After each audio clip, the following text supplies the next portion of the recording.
All right, hello everyone. Here we are back for a Golf Clash tutorial here, and here you can see, much different bag setup than my first time around. I'm going to just be using a Pocket 4 here for the majority of this setup, and I just want to go ahead and show you guys that it shouldn't really be too much of a deal breaker here. You could probably even get away with a POC 2, a POC 3, a POC 1 for this tournament. There's really it doesn't matter.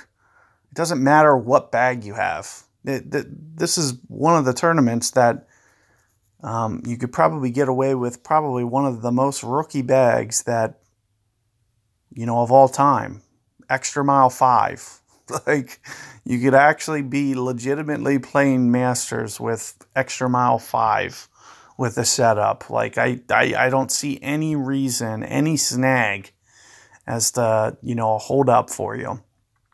It would just require, definitely a good Berserker inventory. It would require, maybe having, a turbo or a few snow globes. But I'm assuming, had you have snow globes, you probably, should have more developed clubs. So you wouldn't need to even play with clubs that level. But definitely Extra Mile 6 for sure. Having that little bit of extra distance to be to where Thor's hammer is would be very favorable. But, I can't see any reason as to, a holdup as to why you can't get away with basically any setup that you could even think about. Now, the one thing that you do want to do is for this hole, you'll want to bring, something with a little bit more range. So, 180 accuracy is a little low. Just having a little bit more range. I'm going to go Hammerhead. You can also go Big Dog Cataclysm. And we're just going to go ahead and focus on this tee shot here. And try to, find ourselves in the fairway on this first hole. This first hole is going to be kind of a make or break type hole. As to, pulling it off is going to be, very, very favorable. So there's a couple things that you can do. And here you can see my opponent going with, what is that, gear ball? Switching to a rival. So you can see my opponent's about to probably top spin it off the rough, which is something that, I'm going to encourage you guys to do, especially if your clubs are a little bit weaker. The only mistake that I think my opponent's here, it'd be nicer to use a gear ball to do this. But there you can see that my opponent gets it to that fairway, and that's really all you need to do. Is you really just need to get it to the front of that fairway.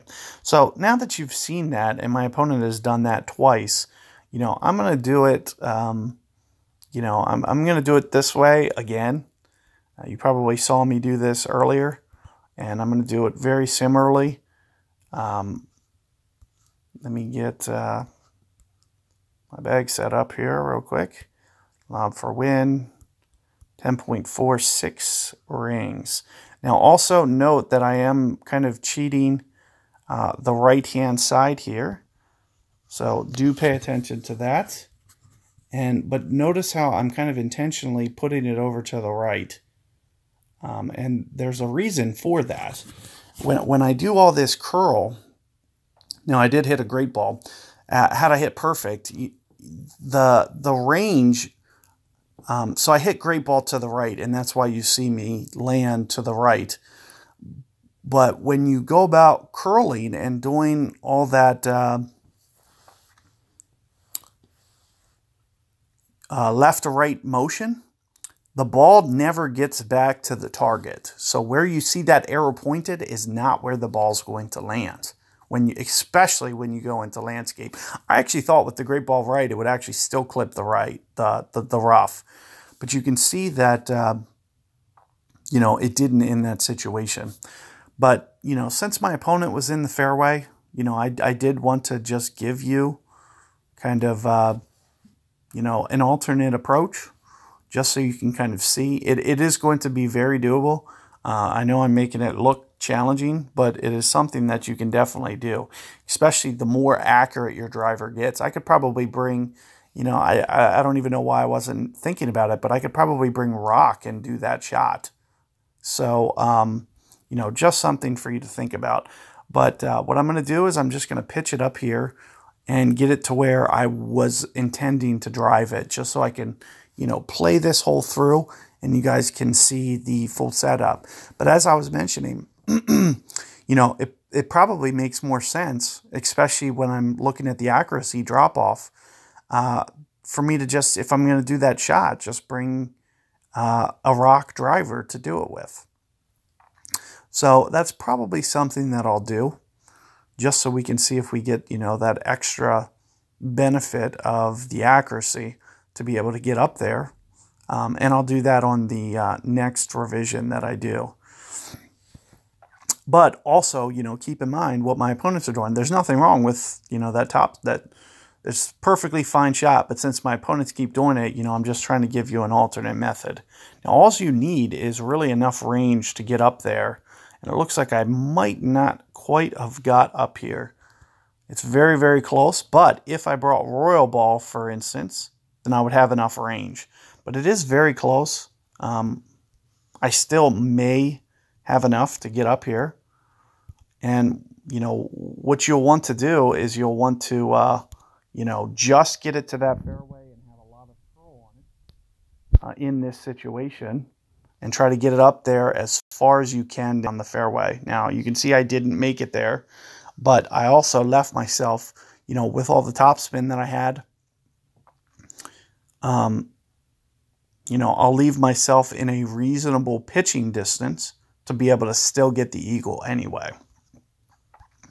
So I'll work you guys through the motions here as to hopefully how to go about doing this. So what I'm going to do is, especially for the side wind, I'm going to do an overcorrection technique, which I usually add 5% to my adjustment to do. So let's take a look at what we have. So for a wedge, you'll usually see me use kind of an overcorrection technique. So that's what you're going to see me do here. And I feel I'm kind of somewhere right in here. And right around 2 backspin in this situation. And I'll just kind of put it right in front of the hole, like so. And 5 rings here.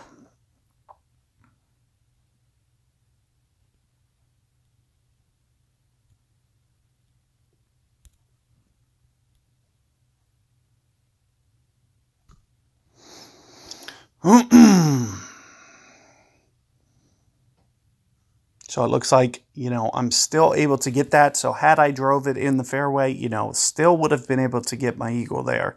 Even with, the shortened approach of being where I was. And as I mentioned, those extra 5 yards really do come in handy, especially if your tee shot is a little bit shorter. So you could see that, I hit the rough by about 5 yards. So had I had a cat, it might have just crept into the fairway.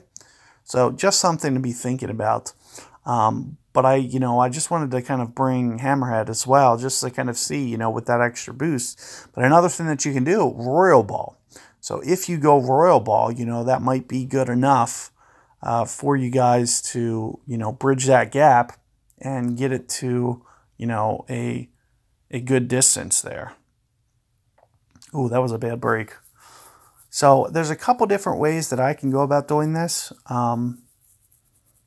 Usually when I see a mistake like that, I will tend to, just kind of play it a little bit safe. But I'm just going to go for this shot anyway. I really like this approach. What I'll usually do into a headwind, well, first off, I play the max distance number.